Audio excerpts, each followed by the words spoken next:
जय हिंद दोस्तों। आज के इस वीडियो में पढ़ेंगे कबीरदास जी का जीवन परिचय, साहित्यिक परिचय और रचनाएं। सबसे पहले देखेंगे जीवन परिचय, फिर इनका साहित्यिक परिचय और रचनाएं। दोस्तों इस प्रकार से देखेंगे, मतलब शॉर्ट में भी, और ज़रूरी चीज़ें जो भी इम्पोर्टेंट फैक्ट होंगे वो देखेंगे। तो चलिए स्टार्ट करते हैं। सबसे पहले जीवन परिचय। संत कबीरदास का जन्म। संत कबीरदास का जन्म सन 1398 ईस्वी को काशी में लहरतारा नामक स्थान पर हुआ था। लहरतारा नामक स्थान पर हुआ था, यानी कि इनका जन्म 1398 ईस्वी को काशी में लहरतारा नामक स्थान पर या लहरतारा नामक ग्राम में हुआ था। इनका पालन पोषण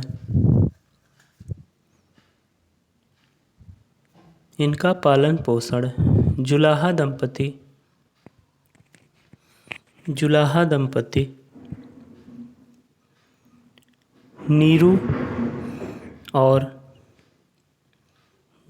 दंपति नीरू और नीमा ने किया था।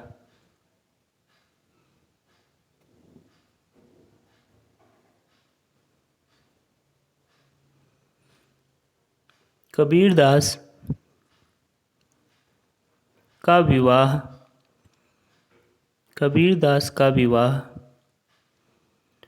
लोई नामक महिला के साथ हुआ था।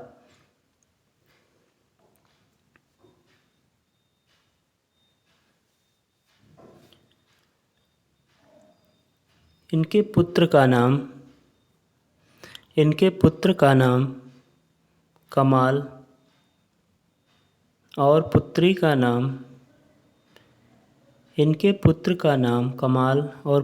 का नाम कमाली था। दोस्तों इस पर इम्पॉर्टेंट चीज़ें लिखेंगे, मतलब इस प्रकार से अगर आप लिखेंगे तो आपके नंबर भी नहीं कटेंगे और शॉर्ट में मतलब रहेगा, बहुत ज़्यादा बड़ा भी नहीं होगा और नंबर भी पूरे मिलेंगे। इस प्रकार से अगर आप लिखते हैं तो यह माना जाता है कि उन्होंने अपनी धार्मिक शिक्षा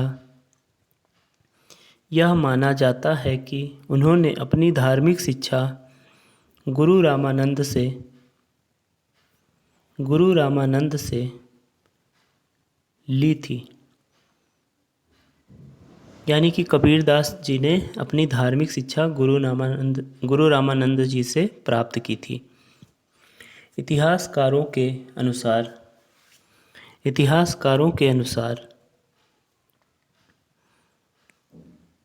कबीरदास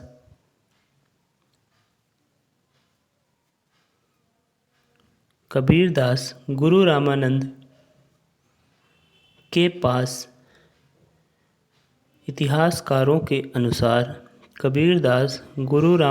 के पास रहकर शिक्षा प्राप्त की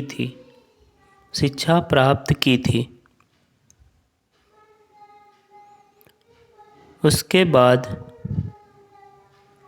वह संत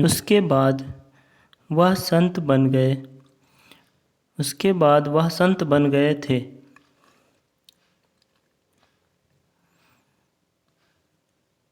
वह पढ़े लिखे नहीं थे, यानी कि इतिहासकारों के अनुसार ऐसा माना जाता है कि वह पढ़े लिखे नहीं थे, लेकिन वह अनुभव और ज्ञान से परिपूर्ण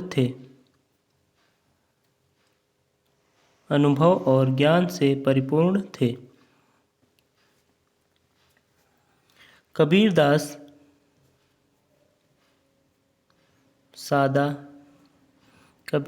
सादा जीवन जीने में यकीन रखते थे।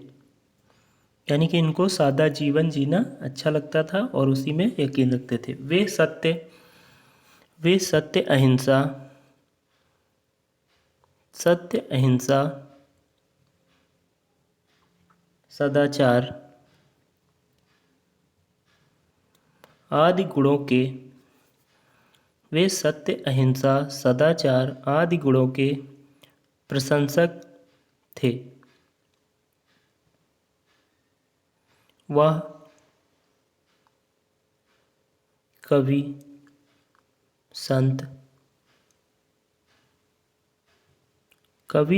होने के साथ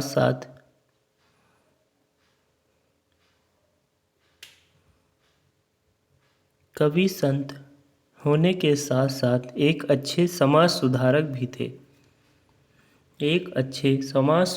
भी थे।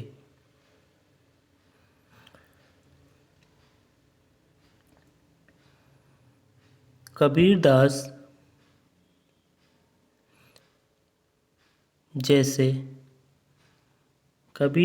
जैसे महान कवि संत का भारत में जन्म लेना गौरव की बात है। दोस्तों, वीडियो अच्छा लगे तो प्लीज़ वीडियो को लाइक करें, चैनल पर नए हैं तो सब्सक्राइब करें। इसके बाद आगे देखते हैं। वह अद्भुत रचनाएं करके भारतीय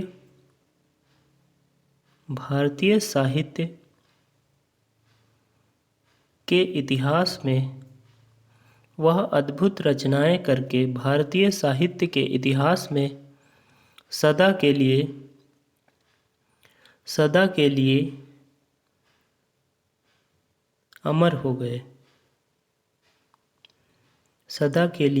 अमर हो गए। कबीरदास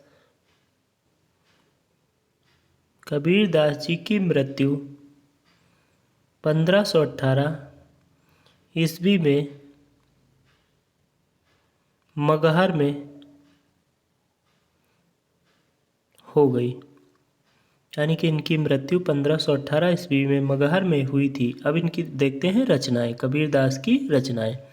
बीजक, इसके 3 पार्ट हैं, साखी, सबद और रमैनी। साखी, सबद, रमैनी।